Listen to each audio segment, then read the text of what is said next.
ఇప్పుడు మనందరినీ మహాకృప చేత ఆయన సన్నిధానంలో ప్రవేశపెట్టి నామను స్తుతించే భాగ్యాన్ని అందరికీ ఇచ్చిన దేవుని మహాకృపను బట్టి ముందుగా దేవుడిని స్తుతిస్తున్నాను. అలాగే కూడా వచ్చిన మీ అందరికీ ప్రతి ఒక్కరికి పేరు పేరున ప్రభుత్వ అందరికీ తెలియజేస్తున్న అందరికీ వందనాలండి. మనము ఒకసారి సంతోషంగా దేవునికి స్తోత్రం చెల్లిద్దామా? హల్లెలూయా. ఒకసారి 10వ అధ్యాయము 41వ వచనం చదివించుకుని ప్రవక్తను చేర్చుకున్నవాడు ప్రవక్త ఫలము పొందును. నీతిమంతుని చేర్చుకున్నవాడు నీతిమంతుని ఫలము పొందును. క్షణాన్ని ప్రార్థన చేసుకుందాము. దయచేసి ప్రతి ఒక్కరు కూడా దేవుని రాత్రికాల సమయమున మనకు అవసరమైన మాటలు మనతో మాట్లాడదాకా ప్రతి ఒక్కరు తరలి వచ్చి ప్రార్థన ఏమించండి. పరిశుద్ధులను ప్రేమలండి కృపల మా దేవ దయగలిగిన రాజు కృపాసత్య సంపూర్ణమైన మా తండ్రి అత్యంత ప్రేమ స్వరూపమైన మా ప్రభువు మా అందరి సుఖుల సింహాసనం మీద ఆశ్రితమైన మా రాజ్యం మీ పరిశుద్ధమైన ఘనమైన శ్రేష్టమైన ఉన్నతమైన నామానికి స్తుతుల స్తోత్రాలు చెల్లించుకుంటున్నాం తండ్రి. అయ్యా ప్రభా, ఇంతవరకు ఈ రాత్రికాల సమయంలో మేము వాళ్ళందరినీ కూడా ఈ స్త్రీల సహవాస ఆరాధనలోనికి నడిపించి మీ నామాన్ని ఘనపరిచే భాగ్యాన్ని, మీ నామాన్ని ఆరాధించే భాగ్యాన్ని అయ్యా తీరులమైన మాకు మీరు అనుగ్రహించున్నారయ్యా. మీకే స్తుతుల స్తోత్రాలు చెల్లించుకుంటున్నాం తండ్రి.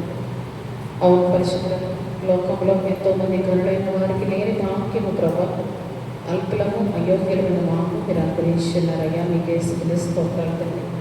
అంటే మీ కృపను మేము వ్యర్థము చేసుకోకుండా మీరు మాకు ఇచ్చిన ఈ సమయాన్ని మేము సద్వినియోగం చేసుకునే భాగ్యము దయచేయండి. రామచంద్రులు కూడా త్వరగా మీ సన్నిధానానికి చేర్చండి. వచ్చిన అందరినీ దీవించి వారి హృదయాలు తెరవమని ప్రార్థిస్తున్నాం తండ్రి. ప్రతి ఒక్కరికి కావలసిన మాటలు తండ్రి నా ద్వారా అనుగ్రహించమని వేడుకుంటున్నాం ప్రభా. మనం సంపూర్ణంగా తండ్రి మీ ఆత్మతో అభిషేకించుకొని అయ్యా తండ్రి చదవబడిన లేఖన భాగంలో నుంచి అయ్యా ప్రభా ఏ మాటలు మీరు మాకు బోధించాలని ఆశపడుతున్నారు అయ్యా తండ్రి ఆ మాటలు తండ్రి నా హృదయంలో నింపి నా ద్వారా అందరితో మీరు మాట్లాడి ఈ నామానికి సమస్త ఘనత మహిమ ప్రభావములు చెల్లించుకోవాలి. యేసు అతి పరిశుద్ధ నామం వారి ప్రార్థనకి వేడుకొచ్చిన తండ్రి ఆమేన్. ప్రవక్తను చేర్చుకుని వాడు ఏం పొందుకుంటాడు? ఫలం కదా. మనం ఈ మూడు అంటే ఈ 2 వచనాల్లో ఒక 3 పార్ట్స్గా డివైడ్ చేస్తే మనకి ఎక్కువ ఏ మాట కనపడుతుంది అక్కడ? ఫలము అన్న మాట కనపడుతుంది కదండి. ఏ మాట అంట? ఫలము అన్న మాట కనపడుతుంది. మనందరికీ ఖచ్చితంగా ప్రతిఫలం పొందుకోవడం అంటే చాలా చాలా ఇష్టం. ప్రవక్తను చేర్చుకునేవాడు ప్రవక్త ఫలం పొందుకుంటాడంట. నీతిమంతుడిని చేర్చుకునేవాడు నీతిమంతుని ఫలం పొందుకుంటాడు. అలాగే శిష్యుడని ఈ చిన్నవారిలో ఎవరికి ఒక గిన్నెడు చన్నీళ్ళు మాత్రం త్రాగనిస్తాడో వాడు కూడా తన ఫలము పొందుకుంటాడని చెప్పి యేసు ప్రభు తెలియజేస్తాడు. కనుక ఈ 3 మాటల్లో మనం చూస్తే ఫలము అన్న మాట యేసు ప్రభువులో చాలా స్పష్టంగా ఆయన తెలియజేస్తూ ఉంటారు. మనకి కూడా ఏదైనా చేసినప్పుడు ఏం ఆశిస్తామంటే ఖచ్చితంగా ప్రతిఫలాన్ని మనము ఆశిస్తాము. అసలు ప్రతిఫలాన్ని ఆశించిన వారు బహుశా ఎవరు ఉండరేమో. ఖచ్చితంగా ఏది చేసినా మనం ఎప్పుడు ఏం ఆశిస్తామంటే తిరిగి ప్రతిఫలంగా ఏదో ఒక ప్రత్యుపకారాన్ని, ఏదో ఒక ప్రయోజనాన్ని, ఏదో ఒక మేలుని మన జీవితాల్లో మనము ఆశిస్తూ ఉంటాం. అయితే ఈరోజు నేను చెప్పాలనుకుంటున్న మాట ఏంటంటే పరిశుద్ధాత్మ దేవుడు నన్ను ప్రేరేపించిన కొలది నేను చెప్పాలనుకుంటున్న విషయం ప్రతిఫలం ఈరోజు ఎవరి నుంచి మనం ఆశిస్తున్నాం అన్నది చాలా చాలా ఈరోజు మనము ధ్యానించాల్సిన విషయం. ఎందుకంటే చాలాసార్లు మనము ఏం చేస్తామంటే ప్రతిఫలాన్ని మనుషుల నుంచి ఆశించడం వల్ల ఎన్నో సమయాల్లో మనకి ఏం ఎదురవుతుందంట? నిరాశ ఎదురవుతుంది. ఎన్నో సమయాల్లో మనము ఓటమి పాలవుతూ ఉంటాం. అయితే ఈరోజు ప్రతిఫలాన్ని ఎవరి నుంచి మనం ఆశించాలంటండి? దేవుని వద్ద నుంచి మనము ఆశించాలి. ఇక్కడ నీతిమంతుడు చేర్చుకునేవాడు అదే నీతిమంతుడి ఫలం పొందుకుంటాడు, కానీ ఆ నీతిమంతుడి నుంచే మనం ఫలం పొందుకోవాలని అనుకోకూడదు కదండి. ప్రవక్తను చేర్చుకుంటే ప్రవక్త ఫలం పొందుకుంటాము కరెక్టే, కానీ ఆ ప్రవక్త నుంచే మరలా తిరిగి ప్రతిఫలాన్ని మనము కోరుకోకూడదు కదా. ఎవరికైతే గిన్నెడు చన్నీళ్ళు మనం అందించామో ఆ వ్యక్తి నుంచే మరలా తిరిగి ప్రతిఫలాన్ని పొందుకోవాలని కూడా మనము కోరుకోకూడదు. అందరికీ మనం చేయవలసిన మేలు చేసిన తర్వాత చివరికి ప్రతిఫలాన్ని ఎవరి నుంచి ఆశించాలంట? దేవుని నుంచే ఆశించాలి. కానీ మనము చేసే తప్పిదము, మనము చేసే పొరపాటు ఏంటంటే, ఎవరికైతే మనం మేలు చేసామో, ఎవరికైతే మనము ఒక ఉపకారం తలపెట్టామో వారి నుంచి మనం ఏం చేస్తూ ఉంటాం, చాలా సందర్భాల్లో ప్రతిఫలాన్ని, ప్రత్యుపకారాన్ని మనము ఆశిస్తూ ఉంటాం. ఎప్పుడైతే మనం చేసిన మేలుకు ప్రతిగా వారు ఎటువంటి మేలు, ఎటువంటి ప్రత్యుపకారం మనకి చేయలేదో మనం ఏం చేస్తాం, ఖచ్చితంగా వారిని చాలామంది మాట్లాడటం కూడా మానేస్తారు, కొంతమంది ద్వేషిస్తారు, కొంతమంది పగ ప్రతీకారాలు పెంచుకుంటారు. అంటే ఎవరికైతే ఒకప్పుడు ఇష్టంతో సహాయం చేసామో వాటిని మనం ఏం చేస్తామంట, తిరిగి అదే మేలు మన జీవితాల్లో వారు చేయకపోతే వారిని మనం ద్వేషించడానికి, వారిని మనం ప్రక్కన పెట్టడానికి కూడా మనము వెనకాడు. కొంతమంది అయితే జీవితంలో వారి ముఖాలు కూడా చూడరు, జీవితంలో వారితో మాట్లాడకూడదని తీర్మానం కూడా చేసుకుంటారు. చూసేవా, నేను చేసిన మేలుకి ఏం చేసింది నాకు ఆమె, ఎటువంటి ప్రత్యుపకారము ఆమె నాకు చేసింది, నేను చేసిన మేలుకు ప్రతిగా నాకు బదులుగా ఏమీ చేయలేదని చెప్పి చాలామంది వారి హృదయాల్లో చాలామంది వ్యక్తుల మీద ఏం పెంచుకుంటారంట, ద్వేషాన్ని పెంచుకుంటారు. కానీ యేసుని తలచి మంది రోజు ఏం చేయాలంట, మనము ద్వేషము మనము అణిచివేయాలి. అందుకని ఈరోజు పాట పాడించాం. ఎందుకంటే చిన్న చిన్న విషయాలు మనం మనుషులు ఏం చేస్తాము, ద్వేషిస్తాం. చాలా పెద్ద కారణాలు ఉంటాయి. కొన్నిసార్లు మన జీవితాల్లో మర్చిపోలేని శత్రువులుగా మనం కొందరిని భావిస్తాం. ఆ శత్రువులు నా జీవితంలో మర్చిపోలేను, ఆమెను నా జీవితంలో మర్చిపోలేను, ఆమె నాకు చేసిన అపకారం చాలా చాలా గొప్పది, అది చాలా భారమైనది, అది నా జీవితము ముగించే వరకు మర్చిపోలేను అనుకుంటాం. కానీ అదే సమయంలో చాలా చాలా చిన్న విషయాలు మనం ఏం చేస్తూ ఉంటామంట, ఇతరుల మీద ద్వేషాన్ని, పగ ప్రతీకారాన్ని మనము పెంచుకుంటూ ఉంటాం. అది కూడా ఇటువంటి చిన్న కారణాలు. కాబట్టి ఈరోజు పరిశుద్ధాత్మ దేవుడు మనతో మాట్లాడుతున్నాడు. మనం చేయవలసింది కేవలము మేలు, మనం చేయవలసింది కేవలము ఉపకారం, మనం చేయవలసింది ఏదైనా ఒక మేలు ఉపకారం తప్ప వారి నుంచి మనం ప్రత్యుపకారాన్ని ఆశించి మాత్రము చేయకూడదు. ఎప్పుడైతే ప్రత్యుపకారాన్ని మనం ఆశించి చేసామో అది వారి నుంచి దొరకనప్పుడు మనకు వారి మీద ఎంతటి కోపం వస్తుందంటే అది ఎక్కడికి మనం తీసుకుని వెళ్తుందంటే జీవిత కాలం అంతా కూడా వారితో మనము శత్రుత్వాన్ని కలిగి ఉంటాం. అంటే అప్పటి వరకు కొనసాగించిన బంధాన్ని వదులుకోవడానికి కూడా మనము ఇష్టపడతాం. కానీ ఈరోజు వాక్యం ఏం సెలవిస్తుందంటే మనము ప్రతిఫలము ఆశించవలసింది కేవలము దేవుని నుంచే. ఈరోజు దావీదు భక్తుని కూడా మనం చూస్తే దావీదు నాబాలు యొక్క గొర్రెల కాపరులకు చాలా చాలా మేలు చేస్తాడు కదండి. నాబాలు యొక్క గొర్రెల కాపరులకి ఎంతో మేలు చేస్తాడు. అయితే దావీదు ప్రతిఫలంగా ఎవరి నుంచి ఉపకారాన్ని ఆశించాడంట, నాబాలు నుంచి ఆశించాడు. ఒకసారి మనం ఆ మాటలు చదివితే మొదటి సమూయేలు గ్రంథం 25వ అధ్యాయము 4వ వచనం నుంచి ఒకసారి చదవగలమా? నాబాలు కత్తిరించి వేయించుచున్నాడని అరణ్యమందున్న దావీదు విని తన పనివారిలో పిలిచి వారితో ఇట్లనెను, మీరు కర్మేలునకు నాబాలు నొద్దకు పోయి నా పేరు చెప్పి కుశల ప్రశ్నలు అడిగి ఆ భాగ్యవంతునితో నీకును నీ ఇంటికి అంతటికి క్షేమమౌనుగాక అని పలికి తెలియచెప్పవలెను. నీ యొద్ద వారున్నారను సంగతి నాకు వినబడను. నీ గొర్రె కాపరులు మా దగ్గర నుండగా మేము వారికి ఏ కీడును చేసి ఉండలేదు. ఉన్నంత కాలము వారేమీ పోగొట్టుకొనలేదు. నీ పనివారిని నీవు అడిగిన ఎడల చెప్పుదురు. కాబట్టి నా పనివారికి దయచూపుము.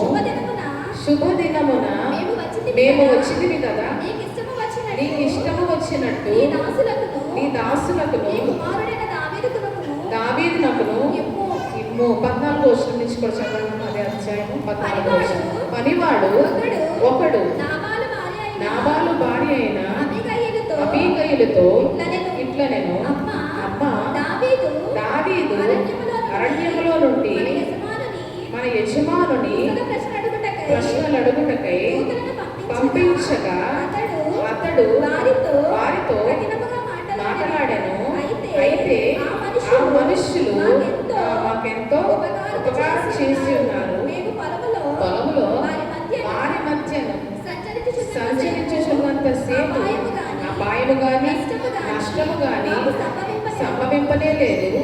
మేము గొర్రెలను కాయచున్నంత సేపు వారు రాత్రింపగళ్ళు మా చుట్టూ ప్రాకారముగా ఉండిరి. మనం చూస్తే దావీదు నాబాలు యొక్క గొర్రెల కాపరులకి చాలా చాలా మేలు ఉపకారం చేశారన్నమాట వాస్తవమే కదండి. ఖచ్చితంగా గొర్రెల కాపరుల పొలంలో ఉన్నప్పుడు వారికి ఏ హాని ఏ కీడు కలగకుండా దావీదు పనివారు వారు ఏం చేశారంటే వారి చుట్టూ ఒక ప్రాకారంగా ఉన్నట్టు నాబాలు యొక్క పనివారు కూడా అక్కడ సాక్ష్యం ఇవ్వటం మనం చూస్తాం. కాబట్టి దావీదు ఒకానొక సమయంలో నాబాలుకి అతని పనివారికి చేసిన మేలును బట్టి అతని నుంచి ఏం ఆశించాడంట? ప్రతిఫలాన్ని ఆశించాడు. ఇదే దావీదు చేసిన పొరపాటు కదా. ప్రతిఫలాన్ని మనం ఎక్కడి నుంచి ఆశించాలంట? దేవుడి నుంచి ఆశించాలి. కానీ ఇక్కడ భక్తుడైన దావీదు పొరపాటును ఏం చేశాడంట? ఎవరికైతే ఉపకారం చేస్తాడో ఆ వ్యక్తి నుంచి ప్రత్యుపకారాన్ని ఆశించి వారి వద్దకు తన పనివారిని పంపినప్పుడు నాబాలు ఏమన్నాడంట? అసలు యెష్షయి కుమారుడు ఎవడు, దావీదు ఎవడని చెప్పి అవమానకరంగా దావీదుని అతని పనివారిని మాట్లాడినప్పుడు మనం చూస్తాం దావీదు ఏమనుకున్నాడంటే వెంటనే అప్పుడు ఏం చేశాడు దావీదు? నేను వెంటనే వెళ్ళి నాబాలుని అతని ఇంటిలో మగపిల్లలను అందరినీ కూడా చంపేస్తాను అని ప్రమాణం చేసుకున్నాడంట దావీదు. అంటే అప్పటి వరకు, అంటే అంతకు ముందు ఏ మనుషునికైతే తాను ఇష్టపడి మేలు చేశాడో ఆ మనుషుల నుంచి ఎప్పుడైతే ప్రతిఫలం దావీదుకి దొరకలేదో వెంటనే దావీదు ఏం చేస్తున్నాడంట? అతన్ని ద్వేషించటము ప్రారంభించాడు. అసలు నాబాలు మీద దావీదుకు కలిగిన, అంటే దావీదుకు ద్వేషం కలగడానికి గల కారణం ఏంటంట? ప్రత్యుపకారం ఆశించటమే. ఇంకేం చేయలేదు నాబాలు కదా. నాబాలుకి దావీదుకి పర్సనల్గా ఎటువంటి గొడవలు ఏమీ లేవు. కేవలం ప్రత్యుపకారం ఆశించడం ద్వారా అప్పుడు దావీదుకి ఏం ఏర్పడింది? అంతవరకు నాబాలు మీద ఎటువంటి ద్వేషము లేదు. దావీదుకి ప్రత్యుపకారాన్ని ఆశించడం ద్వారా ఆ ప్రత్యుపకారం ఎప్పుడైతే అతని వల్ల కలగలేదో నాబాలు మీద ద్వేషము కలిగింది. ఎంత ద్వేషం అంటే, ఎంత కోపం అంటే, నాబాలును చంపేంత వరకు, నాబాలుని బయలుదేరి హతము చేయాలి అనుకునేంత వరకు కూడా అతని ద్వేషం అతన్ని ప్రేరేపించిందంట. అంటే దావీదు చేసిన పొరపాటు ఏంటి అని అంటే మనుషుని వద్ద నుంచి ప్రతిఫలాన్ని ఆశించడము. ఈరోజు ఏ మనుషునికైతే చేస్తున్నామో ఆ మనుషుల నుంచి వెంటనే మనం అనుకున్న సమయంలో మనం అనుకున్నట్టుగా ప్రతిఫలం దొరకాలని చాలాసార్లు మనము కోరుకుంటాము. కానీ దేవుని ప్రణాళికలు మనకు అర్థం కావు.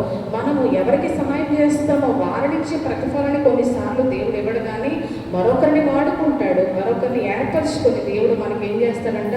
మన జీవితాల్లో మేలుకు ప్రతిగా ప్రత్యుపకారాన్ని ఆయన చేసే దేవుడుగా ఉన్నాడు. కానీ మనం ఏం చేస్తున్నామంటే మనం ఏ మనుషునికైతే మేలు చేశామో మనం అనుకున్న సమయంలో మరలా అదే మనుషుల నుంచి మన ప్రత్యుపకారాన్ని పొందుకోవాలి అని అనుకుంటా ఉన్నాం. ఎప్పుడైతే అది మన జీవితాల్లో జరగలేదో, మనం అనుకున్న సమయంలో ఒకనొకప్పుడు నేను ఈ వ్యక్తికి మేలు చేస్తుంది కాబట్టి ఇప్పుడు ఖచ్చితంగా నాకు ప్రత్యుపకారాన్ని చేయాల్సిందే అని ఎప్పుడైతే మనం భావిస్తున్నామో ఆ ప్రత్యుపకారం మన జీవితాల్లో మనం పొందుకోలేని సమయంలో అప్పటి వరకు లేని ద్వేషం మనకి ఆ వ్యక్తుల పట్ల మన హృదయాల్లో కలుగుతూ ఉంది.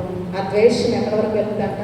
వారితో ముందున్న బంధాన్ని తెంచుకునే వరకు ఆ ద్వేషము మనల్ని ప్రేరేపిస్తుంది. అయితే ఇంతటితో ఆగదు, కానీ ఈ చిన్న చిన్న విషయాల్లో మనం తీసుకునే నిర్ణయాలు మనల్ని ఎలా మార్చేస్తాయంటే స్వార్థపూరితమైన మనుషులుగా మనల్ని మార్చేస్తాయి. మన కొరకు మాత్రమే మన బ్రతికేలా అవి మనల్ని ప్రేరేపిస్తాయి. ఆత్మీయ జీవితంలో ఖచ్చితంగా మనం ఈ చిన్న చిన్న విషయాల ద్వారా దెబ్బతింటామన్న విషయాన్ని మనము గ్రహించాలి. దావీదు యొక్క ఆత్మీయ జీవితము ఈ చిన్న నిర్ణయం వల్ల దెబ్బతినేసేది నిజంగా అతను చంపేసి ఉంటుంది కదండి.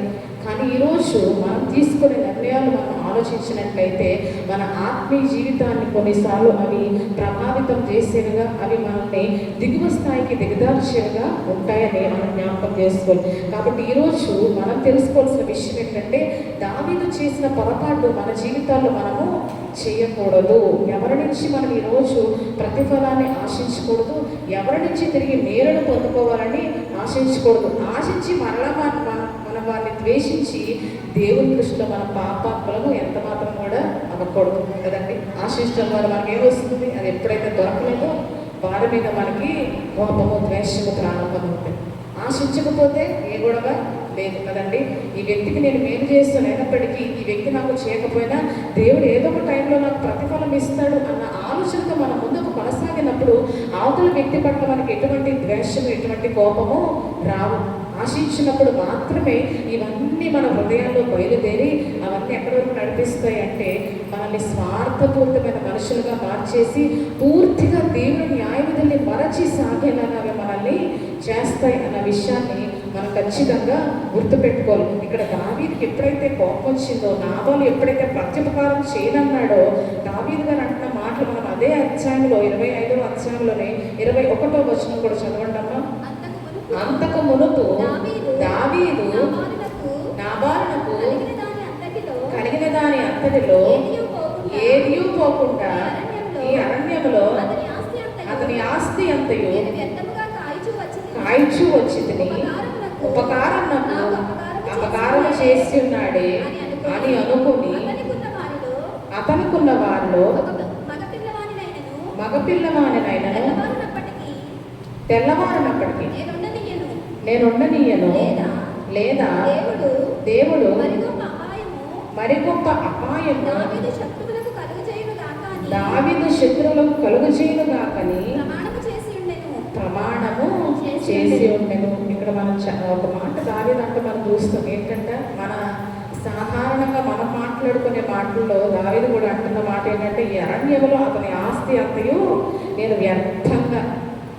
వాస్తవానికి దేవుని నామాన్ని బట్టి దావీదు నాబాలుకు మేలు చేశాడు. కానీ ఎప్పుడైతే నాబాలు నుంచి వ్యతిరేకత ఎదురైందో దావీదు అంటున్న మాట ఏంటంటే, అనవసరంగా నేను వ్యర్థంగా ఇప్పటి వరకు నేను అతని ఆస్తి కాపాడుచు వచ్చేనే, అయ్యో చేయకపోయినా బాగుండేది అని చెప్పి దావీదు తన హృదయంలో కోపంతో అనుకుంటా ఉన్నాడంట. సాధారణంగా మనం కూడా ఎప్పుడైతే ప్రత్యుపకారం రాలేదు, ఎప్పుడైతే మనం అనుకున్నట్టు మనుషులు ప్రవర్తించలేదు, ఎప్పుడైతే మనం అడిగినప్పుడు మనుషులు మనకు తిరిగా ప్రత్యుపకారం చేయలేదో మనం ఏం చేస్తామంట, అనవసరంగా నేను ఒకనొకప్పుడు వీరికి సహాయపడ్డాను, అనవసరంగా నేను ఆ మేలును వీరికి చేశాను, అనవసరంగా ఒక మాట సహాయం నేను చేశాను, చేయకపోయినా వారు బ్రతికేదో వారే బ్రతికేవారు, అనవసరంగా నేను చేసి గొప్ప మేలు చేసి వారిని చక్కగా నష్టాల నుంచి బయటికి రాగేనని చెప్పి కొన్నిసార్లు మనం కూడా హృదయంలో ఈ రీతిగా అనుకుంటూ ఉంటాం. ఎందుకంటే మనము మానవులు, నేను ఎప్పుడు చెప్తా ఉంటాను, ఎవరంట మానవులు స్వతహాగా చెడ్డ స్వభావము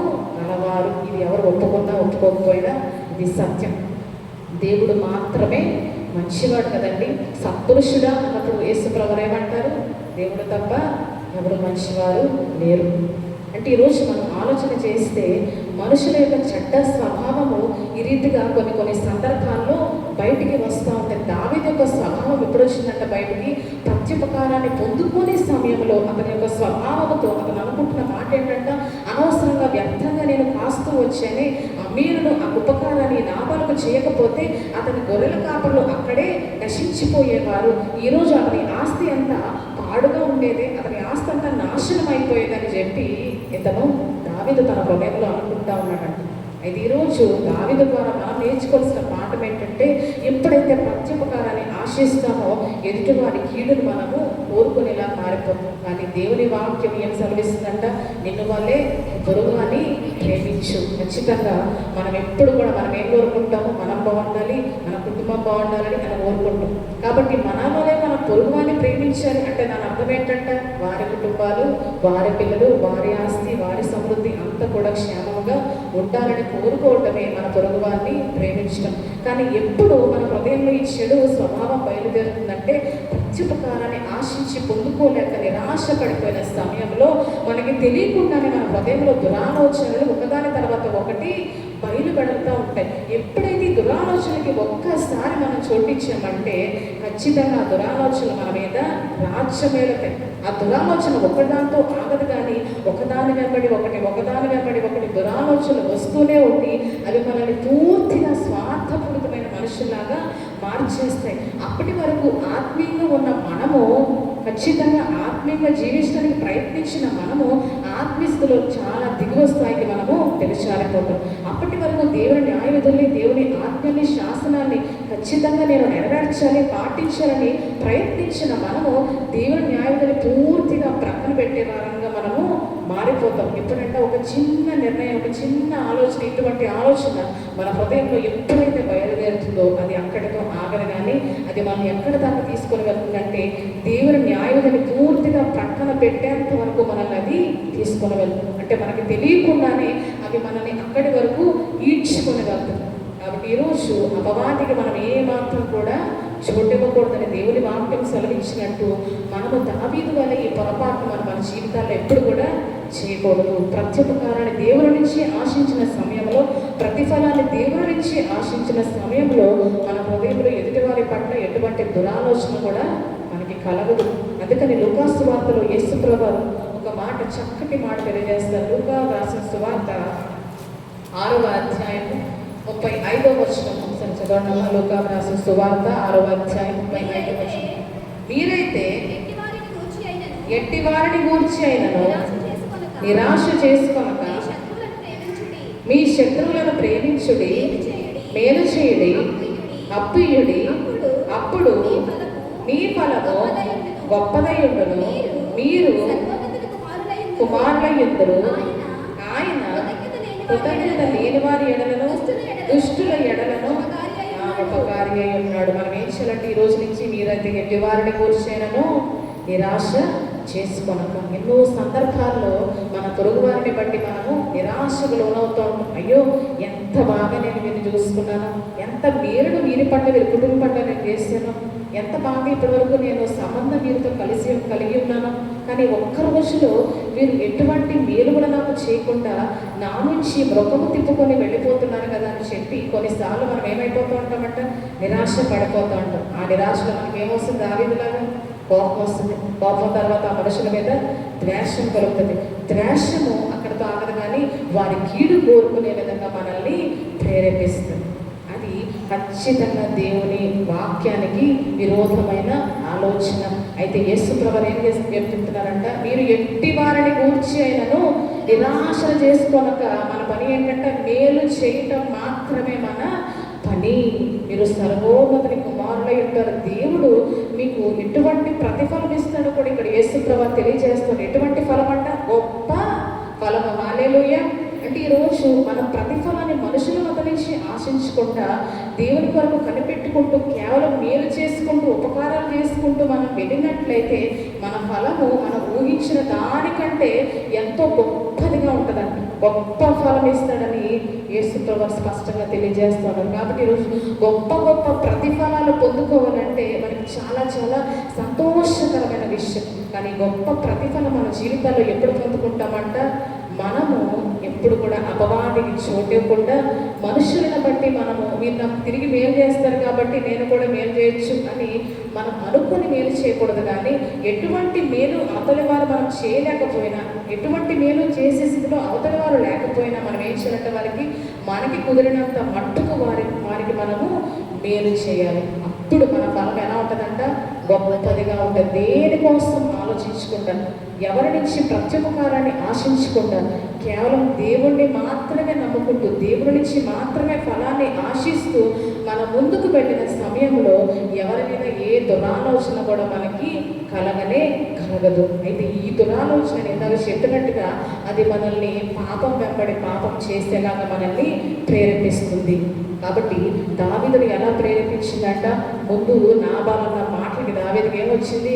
కోపం వచ్చింది. కోపం తర్వాత అక్కడితో ఆగలేదు, కానీ ద్వేషము నాబాలు మీద కలిగింది. ఆ ద్వేషము కాస్త దావీదు హృదయంలో ఒక దురాలోచన కలుగు చేసింది. ఏంటంటే దురాలోచన, నాబాలుని చంపేయాలి, నాబాలు భూమి మీద బ్రతికి ఉండకూడదు, నాబాలునే కాదు కానీ అతని పనివారినందరినీ, అతని మగపిల్లలందరినీ కూడా నేను హతమార్చాలి అన్న ఒక దురాలోచన ఆ ద్వేషం ద్వారా దావీదు హృదయంలో బయలుదేరింది. అయితే దావీదు తను అనుకున్న దురాలోచన నెరవేర్చుకోవటానికి అతడు బయలుదేరిన సమయంలో దేవుడు అబీగయీలు ద్వారా దావీదును ఆ పాపము చేయకుండా, హల్లెలూయా, అబీగయీలు ఎవరు పంపాడంటే దావీదుని అంటూ ఉంటాడు. 1 సమూయేలు గ్రంథంలో 25వ అధ్యాయం చదవండమ్మా. దావీదును కనుగొని త్వరగా దిగి చేసి ఇట్లా నేను నా ఏలినవాడ ఈ దోషము నాదని ఎంచును, నీ దాసులను నన్ను మాట్లాడనేమో,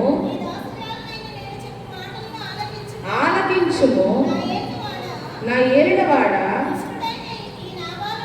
ఈ నాబాలును లక్ష్య పెట్టవద్దు, అతని పేరు సూచించుచున్నది. నాబాలు అతని గుణము, నా ఏలినవాడ పంపించిన కనబడలేదు. నా ఏలినవాడ యెహోవా జీవముతోడు నీ జీవముతోడు ప్రాణహాని చేయకుండా యెహోవా నిన్ను ఆపి ఉన్నాడు. హల్లెలూయా. ఇక్కడ మనం 32వ వచనం కూడా ఒకసారి చదవండి. అందుకు దావీదు నాకు ఎదురుపడుటకై నిన్ను పంపిన ఇశ్రాయేలుల దేవుడైన యెహోవాకు స్తోత్రం కలుగునుగాక. అంటే దావీదు నిజంగా ఒక దురాలోచనతో, ద్వేషం వల్ల వచ్చిన ఒక దురాలోచనతో పాపము చేయడానికి పరిగెత్తినప్పుడు దేవుడు అబీగయలు ద్వారా ఆ పాపము దావీదు చేయకుండా ఆపాడు. దావీదు స్వయంగా తన నోటితో అంటున్న మాట ఏంటంట, నేను ఈ పని చేయకుండా నాకు ఎదురుపడుటకై నిన్ను పంపిన ఇశ్రాయేలు దేవుడైన యెహోవా స్తుతింపబడునుగాక, ఆయనకు స్తోత్రం కలుగునుగాక అంటా ఉన్నాడు. అంటే ఈరోజు అబీగయలు ద్వారా దేవుడు దావీదును పాపము చేయకుండా ఆపివేశాడు. ఈరోజు మన జీవితాల్లో ఎన్నో సందర్భాల్లో మనం చేస్తున్న దురాలోచనలు బట్టి దేవుడు ఏం చేస్తూ ఉంటాడు, ఆ దురాలోచన ద్వారా మనము పాపాన్ని అమలు చేయకుండా ఎన్నోసార్లు ఆయన మనల్ని ఆపుతూ ఉంటాడు. ఎన్నోసార్లు దేవుడు మనల్ని వెనక్కి లాగుతూ ఉంటాడు. దావీదును వెనక్కి లాగినట్టే మన జీవితాల్లో ఎన్నో సందర్భాల్లో మనల్ని కూడా వెనక్కి లాగిన సందర్భాలు ఎన్నో ఉండొచ్చు. బహుశా ఇప్పుడు మనం వెనక్కి చూసుకుంటే మన మేలుకు ప్రతిగా ఎవరైనా మేలు చేయనప్పుడు, మన మేలుకు ప్రతిగా ఎవరైనా నాబాలు వలె వ్యతిరేకంగా మాట్లాడినప్పుడు, మన మేలుకు ప్రతిగా వారు కీడు చేసినప్పుడు మనం ఎంతో మందిని అక్కడికక్కడే విడిచి వారి సహవాసం ఇక నాకు వద్దు అని వారిని విడిచి వచ్చిన సందర్భాలు మన జీవితంలో బహుశా చాలా ఉండొచ్చు. కానీ ఇది దేవునికి ఇష్టమైన ప్రవర్తన ఎంత మాత్రం కూడా కానే కాదు కదండి. మనం ఎవ్వరి గురించి కూడా నిరాశ చేసుకోలేక మనకు మేలుకు ప్రతిగా వారు ఎటువంటి మేలు ప్రయోజనము చేకూర్చకపోయినా వారితో మళ్ళీ మునుపటి బంధాన్ని కొనసాగించడం అనేది దేవుని ప్రేమ. అదే మన ఆత్మీయతకి నిదర్శనం. ఆత్మీయంగా మనం ఎక్కడ ఏ స్థితిలో ఉన్నామని అదే నిరూపిస్తుంది. ఈరోజు చాలామంది ముందే బయటపడిపోతారు. ఎప్పుడైతే మేలు దొరకలేదో, అవతల వారు మేలు ఎప్పుడైతే పొందుకోలేము, ఫస్ట్ వెంటనే ఏం చేస్తారు, ముఖాలు మార్చుకుంటారు. అంటే వెంటనే బయటపడిపోతారు. కానీ జ్ఞాని అయిన వాడు అంతకుముందే జ్ఞానించలేదు కాదు. జ్ఞాని అయిన వాడు తన కోపాన్ని ఏం చేస్తాడు, అణుచుకుంటాడు. అసలు బయటికి ఏమాత్రం కూడా కోపం వచ్చిందని కూడా చూపించుకోడండి. ఈరోజు మేలుకు ప్రతిగా మనకి ఎటువంటి మేలు దొరకకపోయినా మనం ఏం చేయాలి, వారితో మళ్ళా మునుపట్టి ఉన్న బంధాన్ని మనం కొనసాగించడానికి ప్రయత్నం చేయాలి. అదే దేవుని చిత్తం మన జీవితాల్లో. కానీ చాలామంది అక్కడికక్కడే బంధాలు తెంచేసుకొని ఇక వీరితో నా జీవితంలో ఎన్నడూ కూడా మాట్లాడకూడదని చెప్పి వెంటనే వారు బయటపడిపోతారు. కానీ అది జ్ఞానులు చేసే పని అంత మాత్రం కూడా కాదు. అది దేవుని బిడ్డలకి తగిన పని అంత మాత్రం కూడా కాదు. వారు మనకి ఎటువంటి మేలు చేయలేదని మనకు తెలిసిన ప్రత్యుపకారం చేసే స్థితిలో వారు లేకపోయినా వారితో మనం ఏం చేయాలంట, సహవాసం చేయాలి. వారితో మనం కలిసి ప్రయాణం చేయాలి. వారితో మనం కలిసి అడుగులు వేయాల్సిన సమయంలో అడుగులు వేయాలి. వారితో మునిపటి వల్లే బంధాన్ని మనము కొనసాగించే వారంగా ఉండాలి. అప్పుడు దేవుని చిత్తాన్ని మన జీవితంలో మనము నెరవేర్చిన వారం అవుతాం. అప్పుడు పరలోకం నుండి మనకి ఏం చేస్తాడంటే మన దేవుడు గొప్ప ప్రతిఫలాన్ని ఇస్తాడు.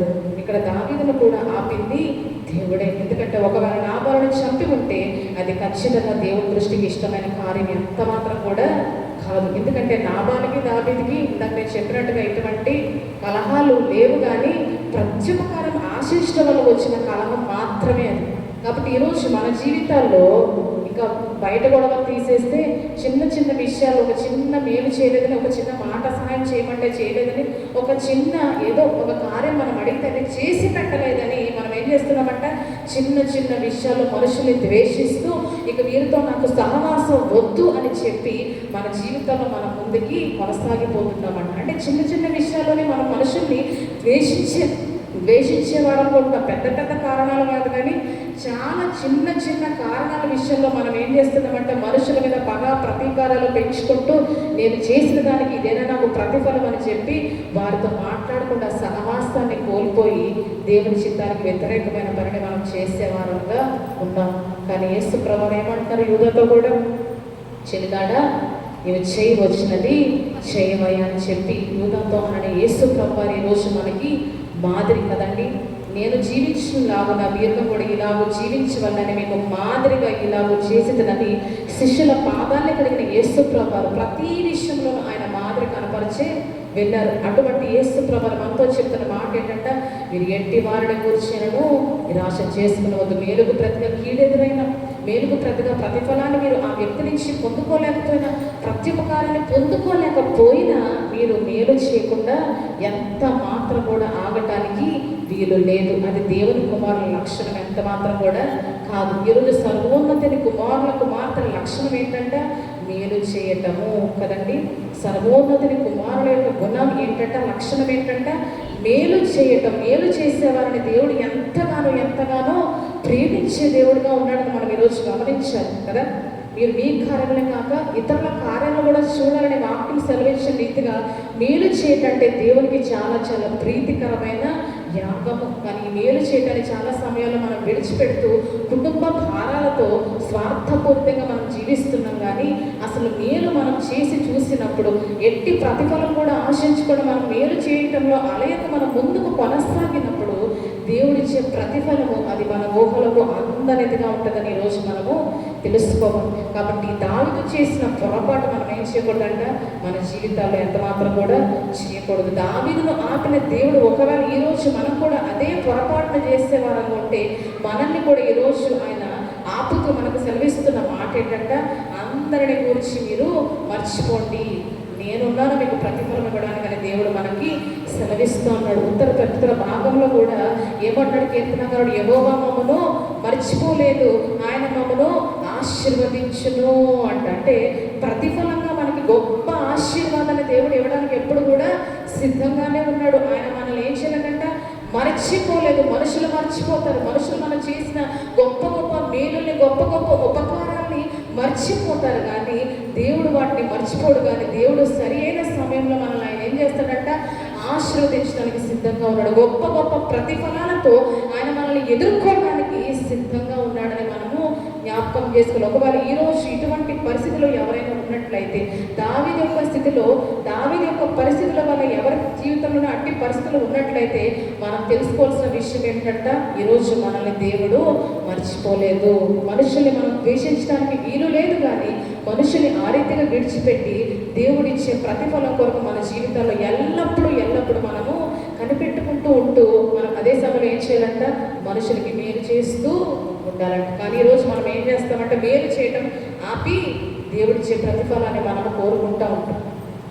ఎప్పుడైతే ప్రత్యుపకారం మనం పొందుకోలేదు వెంటనే మనం ఏం చేస్తాం, ఇక మేలు చేయటం నా వలన కాదు అని మేలు చేయటం ఆపేస్తాం. కానీ దేవుడిచ్చే ఆశీర్వాదాన్ని మాత్రం మనము కోరుకుంటాం. కానీ దేవుడి వాక్యం అది సెలవివ్వట్లేదు. కానీ మేలు మనం చేస్తూనే ఉండాలి. మనుషుల నుంచి ప్రత్యుపకారం ఆశించకూడదు. కానీ దేవుడు ఒకానొక సమయంలో మనల్ని చూసి, మన క్రియలను చూసి మన జీవితాన్ని ఆయన మనకి ఇవ్వడానికి ఆయన సిద్ధంగా ఉన్నాడు. దేవుడిచ్చే ప్రతిఫలము చాలా గొప్పదిగా ఉంటుంది కనుక ఆ ప్రతిఫలాన్ని మనం ఈరోజు పొందుకోవాలంటే మేలు మనం చేసుకుంటూ మన జీవితాల్లో మనము ముందుకు సాగాలి. నెహెమ్యా భక్తుడు మనం చూస్తే యెరూషలేముకు అతడు మరలా వెళ్ళినప్పుడు, ఆలయాన్ని నిర్మించడానికి వెళ్ళినప్పుడు యూదా దేశంలో అతడు అధికారిగా గవర్నర్ స్థానంలో దేవుడు అతన్ని నిలవబెట్టినప్పుడు నెహెమ్యా ఆ ప్రజలకు చాలా మేలులు చేస్తాడు. మనం ఒకసారి నెహెమ్యా గ్రంథం చదివితే 5వ అధ్యాయము 17వ వచనం నుంచి ఒకసారి చదవడం. నెహెమ్యా రాసిన గ్రంథము 5వ అధ్యాయం 17వ వచనం నుంచి.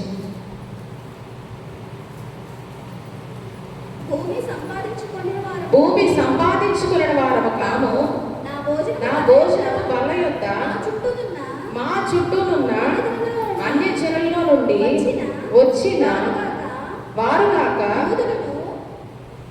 యూదులను అధికారులను 150 మంది చునియుండిరి. నా నిమిత్తము ప్రతిదినము ఒక ఎద్దును శ్రేష్టమైన 6 గొర్రెలను సిద్ధము చేయబడను. ఇవియుగాక కోళ్లను 10 రోజులకు ఒకమారు నానా విధమైన ద్రాక్షారసములను సిద్ధము చేసి ఈ ప్రకారముగా చేసినను ఈ జనుల దాసత్వము బహు కఠినంగా ఉండినందున అధికారికి రావలసిన సొమ్మును నేను అపేక్షింపలేదు. నా దేవా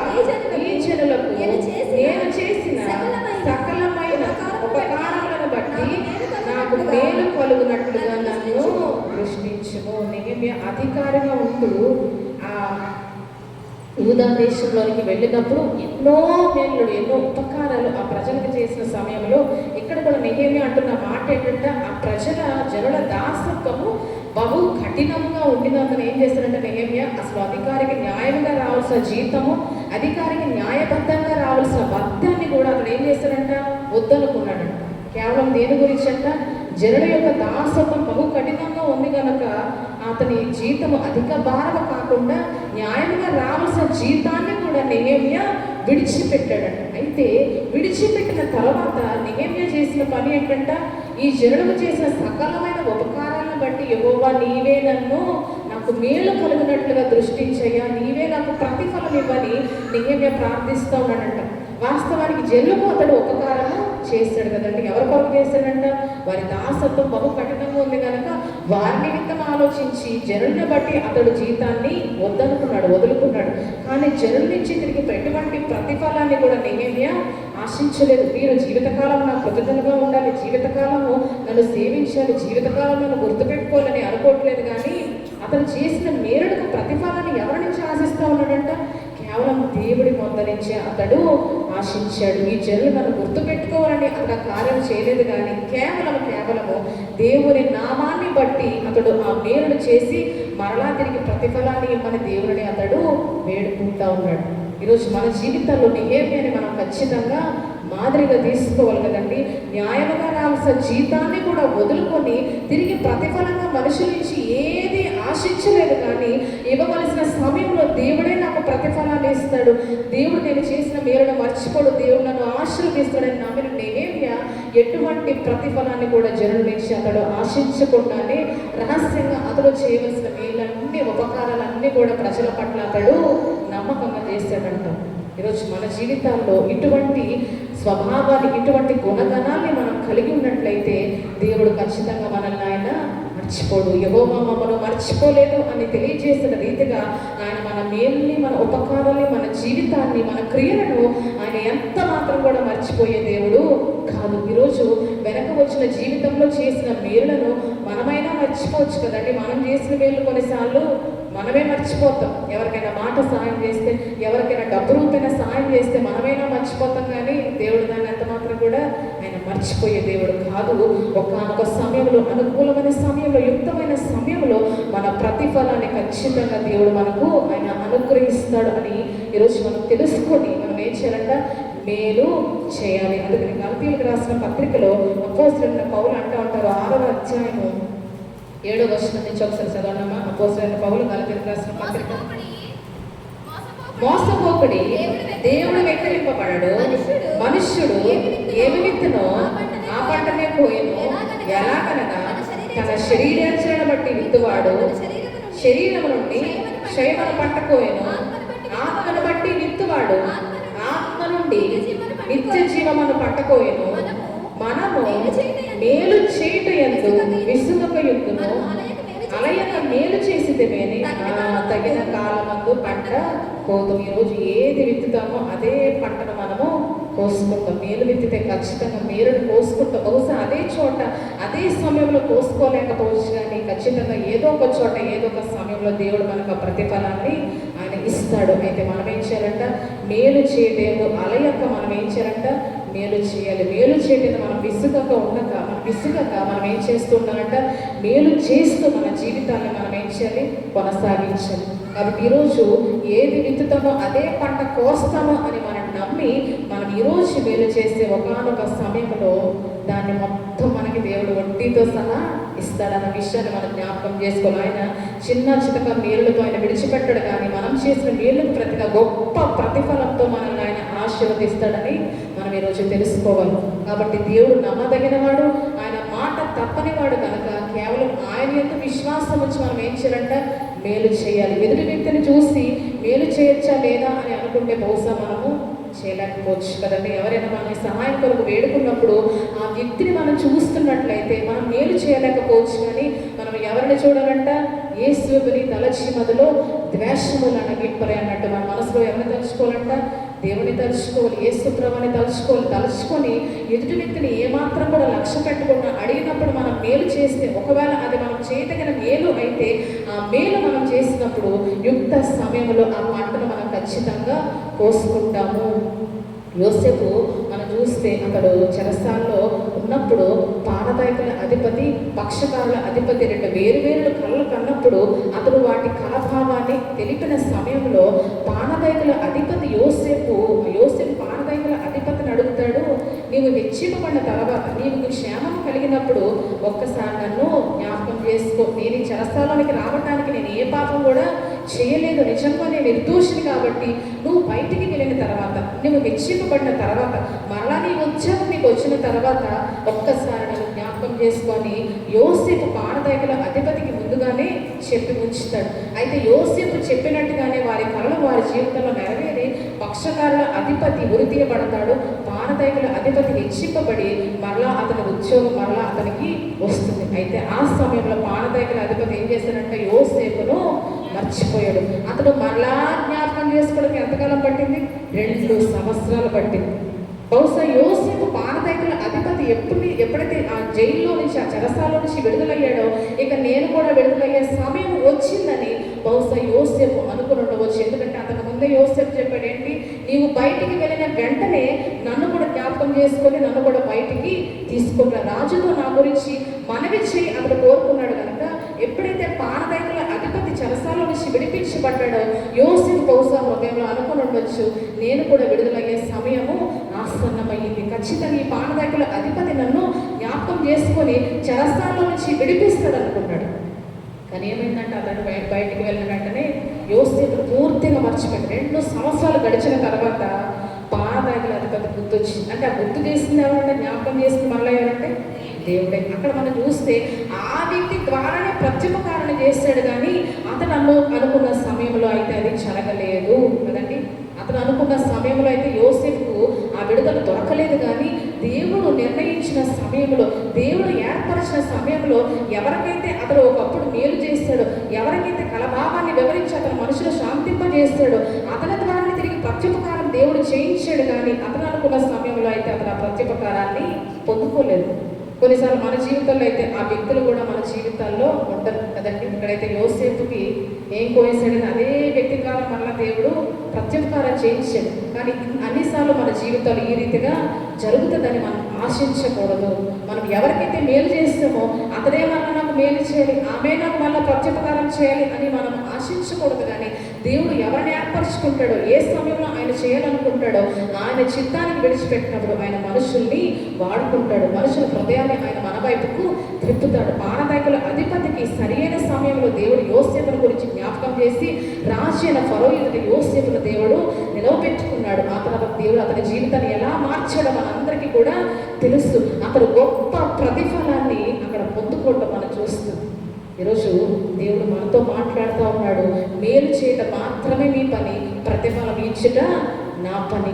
అది ఏ మనుషులకైనా మీరు చేయవలసిన అవసరం ఉందని యేసు ప్రభువు తెలియజేస్తూ ఉన్నారు. ఏ మనుషులకైనా ఈరోజు మనం నిరాశ చేసుకోకుండా మేలు చేయటం విసుగక అలయక మనం మేలు చేసినప్పుడు తగిన కాలమందు గొప్ప ప్రతిఫలాన్ని ఎవరి నుంచి పొందుకుంటామంట? దేవుడి నుంచి ఖచ్చితంగా మనము పొందుకుంటాము. దేవుడు మనకి ప్రతిఫలాన్ని ఇవ్వడానికి సిద్ధంగా ఉన్నాడు. కాబట్టి ఈరోజు మనం చదువుకున్న లేఖన భాగంలో నీతిమంతుని చేర్చుకోవాలి, కానీ ఆ నీతిమంతుల నుంచి మనం ఏం ఆశించుకోవాలంట? ప్రతిఫలాన్ని ఆశించకూడదు. ప్రవక్తని చేర్చుకోవచ్చు, కానీ అదే ప్రవక్త నుంచి మళ్ళీ నాకు ఏదైనా ప్రతిఫలము కావాలి అని మనము ఆశించకూడదు. ఒక చిన్నవాడికి గిన్నెడు చన్నీరుని మాత్రము త్రాగనివ్వవచ్చు, కానీ అదే వ్యక్తి నుంచి మనం ప్రతిఫలాన్ని ఎంత మాత్రం కూడా ఆశించకూడదు. దేవుడు ఒకనొక సమయంలో మనం చేసిన ఈ కార్యాలకి, మనం చేసిన ప్రతి ఒక్క క్రియకి కూడా తగిన ప్రతిఫలాన్ని మనకిచ్చి ఆయన మనకి ఆనందాన్ని, సంతోషాన్ని మన జీవితంలో అనుగ్రహిస్తాడు. కాబట్టి ఆ రీతిగా ఈరోజు దేవుడు మనతో మాట్లాడినట్టు మనం దేవుని కొరకు కనిపెట్టుకొని దేవుడి నుంచి ప్రతిఫలాన్ని పొందుకొనలాగున దేవుడు తన పరిశుద్ధాత్మ ద్వారా మనందరికీ తన మహాకృప అనుగ్రహించును గాక. ఆమేన్.